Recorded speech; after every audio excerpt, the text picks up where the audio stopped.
Good afternoon, and welcome to the Alliance Morgue. I understand that here lies your loved one, that dead agent, the one who had dreams of having fun, making money, making a difference. Here lies the agent who said that they were going to change the financial legacy of their family. Here lies an agent that once had big, hairy, audacious goals. Does that sound like people that you know? Well, all of those things are very inspirational, very post-worthy. But sadly, most people die unfulfilled. The good news is to give you closure, because everybody wants closure, yes? To give you closure, we will be undergoing a critical autopsy to help you understand what had happened. Look at your neighbor and say, what had happened was. You see, the most expensive lesson to you and I is the lesson that we didn't learn from the failures of those around us. Let me repeat that again. The most expensive lesson that you and I must learn are the ones that we didn't learn from the failures of others. You see, this weekend, you're going to hear people from this stage telling you exactly what they did to get what they got. These are people who are not Instagram posers sitting in their basement, half PJs, half shirts, doing Zooms all day. These are people that got money in the bank. Shout it what you think. The sad part is there will be people in the back of the room, out in the halls congregating, parking lot pimping. You know what I mean, parking lot pimping.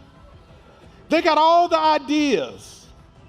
They got all this is what I would do, but they ain't got no results. It's what they call a used to be. And a used to be don't make no honey, baby. So welcome to the Alliance Morgue. And assisting me today is my understudy, all the way from Lawton, Oklahoma, Mr. Sebastian Chambers.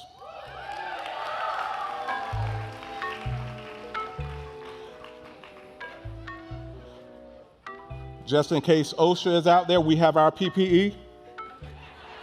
Yeah. Scrubs, check. Ass covered. Shake it fast. Watch yourself. Show me what you're working with.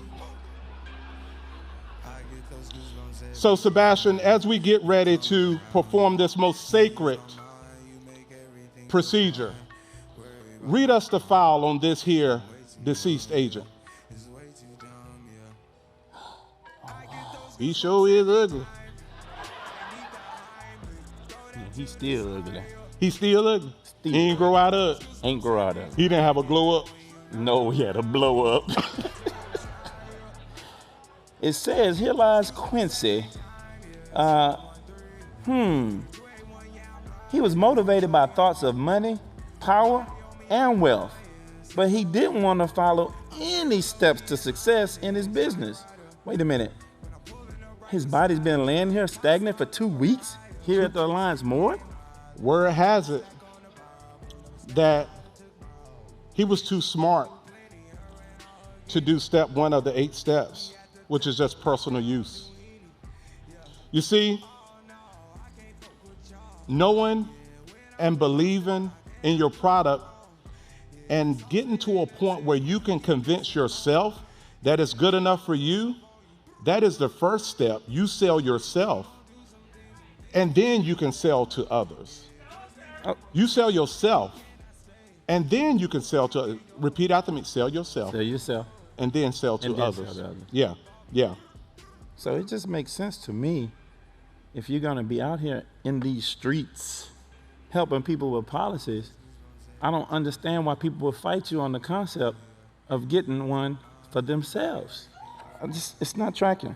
I would want to have one of the companies we represent and be protected by them. Yeah, you see, his upline gave him the 8 steps to success. His upline even tried to talk to him about the 8 steps to success. But, you know, some people, they just don't listen. They feel like they know it all. So document this, Sebastian. The first cause of death is no personal use. This joker has been laying here for 2 weeks because the family is still trying to raise money and sell chicken dinners for the funeral. Not the funeral, the funeral. Yeah. And you know what, Terry? Not only that, he left 2 kids behind and a new financee. A new fiance? Yes. Lord have mercy. Yep. And they had to do a GoFundMe. I tell you. That's crazy. All right, let's get to this examination. Let's look at his hands here. Take note, understudy, take note. Okay. Let's evaluate. These hands have been deceased for 2 weeks and they're still soft as cotton. That feels weird. I've never felt Rigor mortis, man, evidently is having a hard time breaking through that thick skull of his. Are you implying that he was lazy? Well, I ain't trying to judge nobody, but these are not hands of a working man. These are hands of a lazy man. Well, crime scene investigators did note in the file that they discovered an activity book in the nightstand on the night that this young man probably went to hell. That don't sound too active. If you don't own life insurance, you going to hell. That's a good selling strategy right there.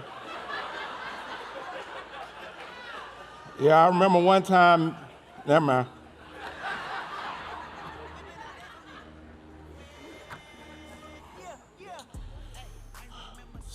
Document second cause of death is he wouldn't work. CIS found the activity book.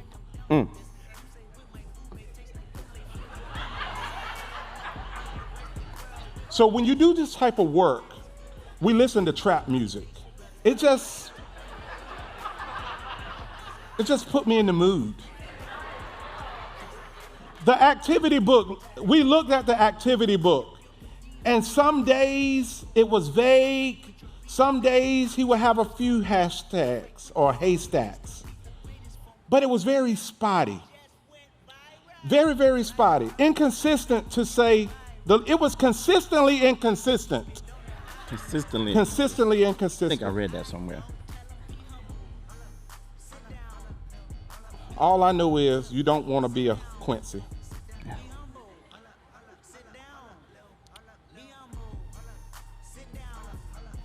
Sebastian. Yes.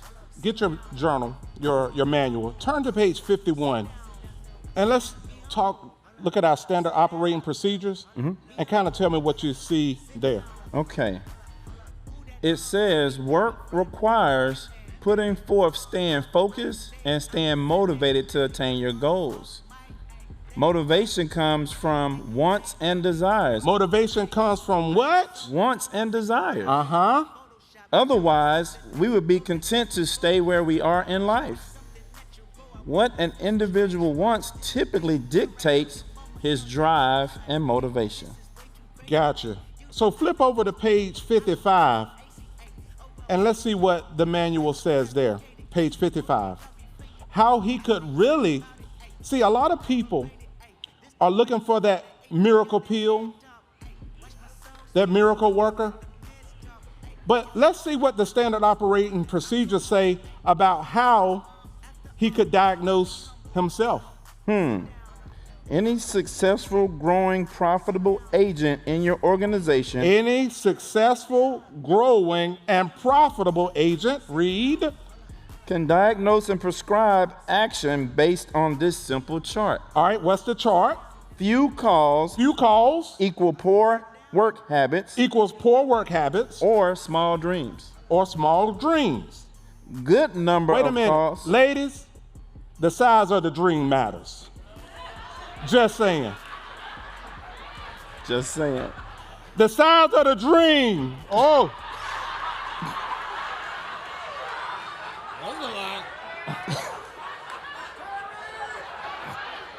Carry on. Good number of calls plus few appointments equals poor phone skills or lack of urgency. Lack of urgency. Yes. Uh-huh. Good number of appointments If you make a good number of appointments plus few sales plus few sales, equals poor in-person closing skills and we can work on that. or lack of urgency. Okay, all right.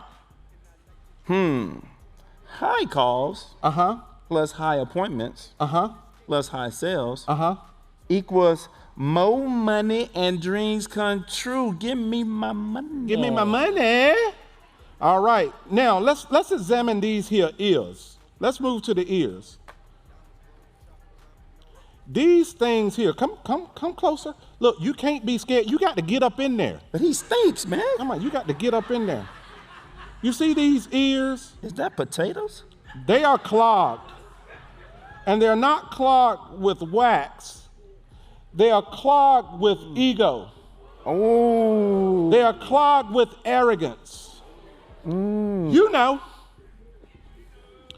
You see, the third cause of death in Quincy's case, he just wouldn't listen. He just wouldn't listen. Turn to page 67 in the manual and see what it says about listening. Step 3, listen. All right?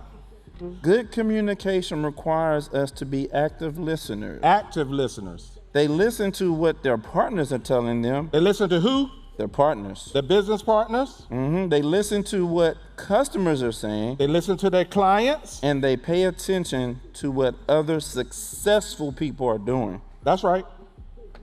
So, even as you are riding around, have you ever considered you should cut off the trap music? Maybe make your car a rolling university. Cut off boots on the ground. Where them fans at? Put them fans up. Turn on Alliance YouTube. Put in a podcast by John Maxwell. Make your car a rolling university. Let's scalpel.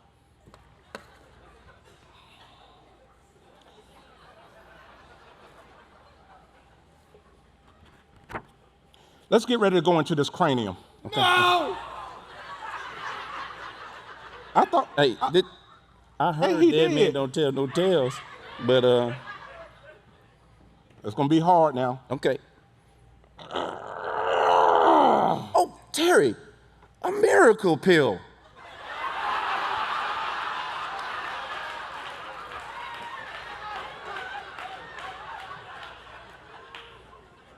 It looked like he swallowed a nut.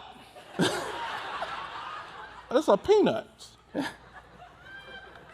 You see that Yeah, gray matter? yeah.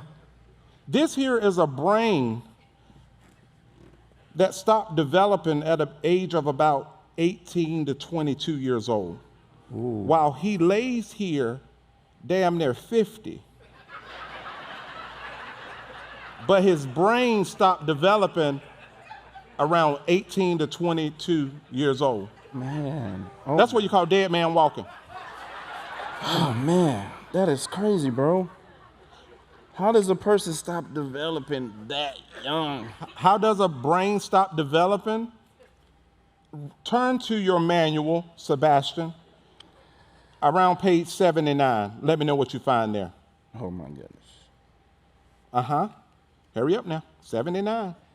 Whether you read one chapter a day or one page a day, you must read. Wow. You know Yeah. what? What? There was this guy. He was real wise, man. Still is. What his name Andy is? Albright. Andy Albright. He told me I that know the that fella. secrets to the universe were once kept in libraries, and only a elite few could access it. And with access to these secrets, the elite few dominated the whole earth. They dominated the world. Yes. And listen, that same Andy Albright fella, he told me this right here. He said, a person who can read and can't might as well be someone who can't. A person who can read but don't might as well be someone who can't. Golly, man, that's powerful right there. So Quincy thought reading was boring. I was listening to his new finance. Yeah, right. Well, I don't know. I guess I don't know what she is now because he gone. She back on the market. Yeah. Hey, You know look, what? Look, you single. Yeah, You know the best time to take advantage is when they vulnerable. that's right. You might can slide up in there. Yeah. I got mine. You better get yours. I got mine. Do you got yours? So Quincy thought reading was boring. He thought, look, I'm already making money. Why do I need to read? I read books. Well, didn't read books in college either. But he thought he was too cool to read. Right. And that's how the brain stops developing. And a lot of times you keep people that don't read, they live their life in constant cycles. Right. There's a song by Jonathan McReynolds called Cycles. And Jonathan McReynolds in that song says that the devil learns from your mistakes even when you don't. That's how he keep you in cycles. I can't sing. Man, that's so crazy. You know, in the barbershop, they used to talk about, Oh, you go to the barber shop? well, you know. Oh, you go get that anyway, Beijing? I get my beard trimmed up a little All right. bit. But they were saying how he used to read his own press clippings, man, and how he didn't care about all that stuff. And then what he didn't like either was going to all these rah-rah sessions. He didn't need all that rah-rah. You understand? He didn't want to drink the lines Kool-Aid. That's what he was saying. Oh, yeah. Hey, write down cause of death number 4 is he didn't read. And then you was talking about the barbershop, the rah-rah sessions like these people attending. Yeah, second cause of death is he didn't attend meetings. He went to meetings, but he wasn't present. He was one of the ones that was parking lot pimping. He was the one that stood in the back and just stood up against the wall. He was the one that was not like Olga Mathis, who would get pissed off if she ain't on the front row. You see, my mentor, Olga, she taught me how to come to meetings. She taught me that you need to try to fight to get to the front row. And then my mentor, Andy Riddle, he says that if for every agent that you get coming to big events, if you lead them well, look at your neighbor and say, lead them well. If you lead them well, each agent should equivalent to $10,000 a year in passive residual income. If you get people to attend the meetings and not just they come, but then Quincy always showed up by himself. I don't know what that girl saw in him, but he was maybe that was his strategy. I don't He know. guilt her into it. I don't understand, man. He went to the meetings. I'm having a hard time following. Okay, he went to the meetings. He went to all of them, but he didn't experience any change. No, because he wasn't present. He was here just checking off a box. Oh. You know, it's some people that say stuff like this. I'm coachable, but if you go back home and do the same thing, the coaching didn't take. That's why we do these meetings every 90 days to make sure that it takes. Because sometimes a person have to hear the same thing 7 times before they hear it the first time. So that's why we keep them coming back every 90 days so that we can re-indoctrinate them. And that Kool-Aid gets better as that bank account get better, baby. Well, hey. Liquid diabetes, give it to me. Well- I love the Alliance Kool-Aid. But Terry, don't new people get like 175,000 points towards Thailand and stuff just for showing up? Yeah, that's right. The question is, was he selling it? It's a sad dog that won't wag his own tail. You get 175,000 points just for showing up and you can't promote that? Golly, he was a meeting groupie. That's what he was, a meeting groupie. All right, so all right, let's go. Let's go back to this cavity. Let's go to the chest cavity. Let's pull this back here, a little bit here. I hope he don't get excited while I'm standing right here around this part right here. Calm down, Tiger. Not a chance. We're gonna crack this thing open. See, in here, the chest cavity lies the heart. Quincy had so many past traumas, so many people that quote unquote did him wrong, that his heart began to harden, which caused a heart attack. Oh my God. A hardened heart. Talk about a hardened heart. Oh my God. What we was talking about, a hard heart. That hardened heart, when you have a hardened heart, what'll happen is it could develop into a reprobate mind. A reprobate mind? Yeah, you can't tell them nothing about it. Yeah, you know, when somebody, you try to talk to them and they start reading their own press clippings and they get excited and they think they got it made and they know everything, and all of a sudden now, you can't even have a decent conversation with them without hearing about their accolades. So he had a hardened heart. Oh, yeah. That will clog up an artery coming out of turn 3. You see, the biggest obstacle to being teachable is a hardened heart. And also, how do people like why aren't they teachable?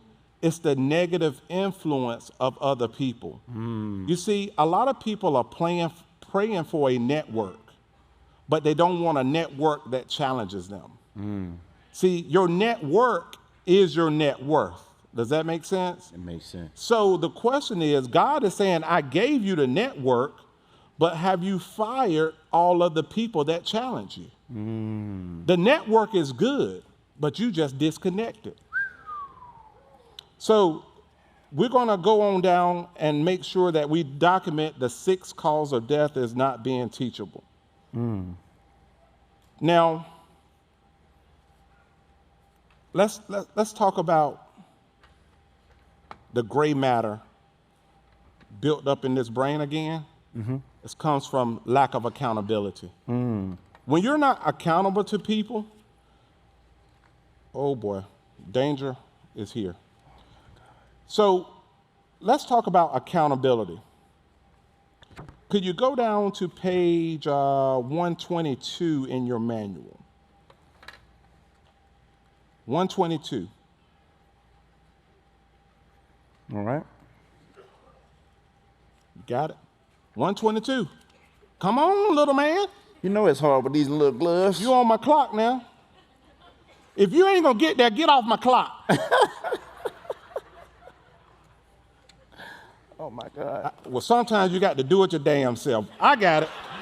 Any organization that you create will inevitably follow your lead regarding your work habits. You have to be accountable or your organization will become worthless and fall apart. If you are not accountable, how are people going to follow you? This is true for your customers as well as your staff and your organization. Anytime you come across a person who does not follow through or is not accountable, others start to lose confidence, trust in that person. And this loss of confidence, trust, and accountability often leads to what? Not just a broke ass, a dead ass.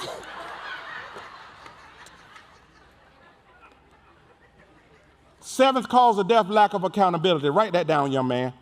I'm sorry, you got to just hurry up. Write it down. We got to get ready to go to lunch. Got it. Last thing, we're going to examine this mouth. Look. Oh, wow. You see all them missing teeth? Ooh, that's nasty in there. It just didn't come from bad oral hygiene. It was the nasty words that he used to speak all the time. He failed to communicate with a positive mental attitude. Wow. It was always somebody else's fault. It was the leads. It was my upline. It was my daddy didn't love me. My mama didn't say she loved me. It was my wife's problem. You know, if I marry, she want me to sit in the house all day long and not even go out and run business.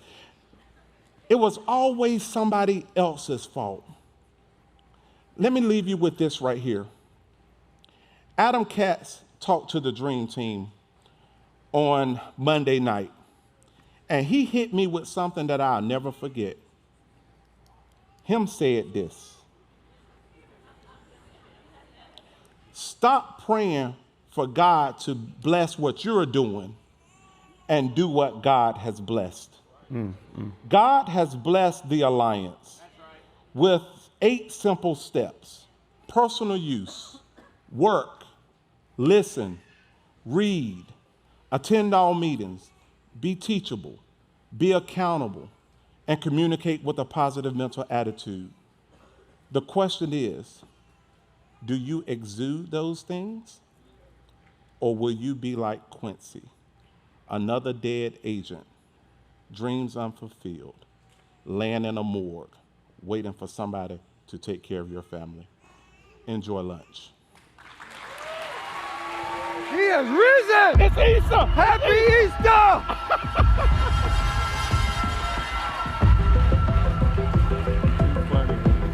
They're resurrecting people now.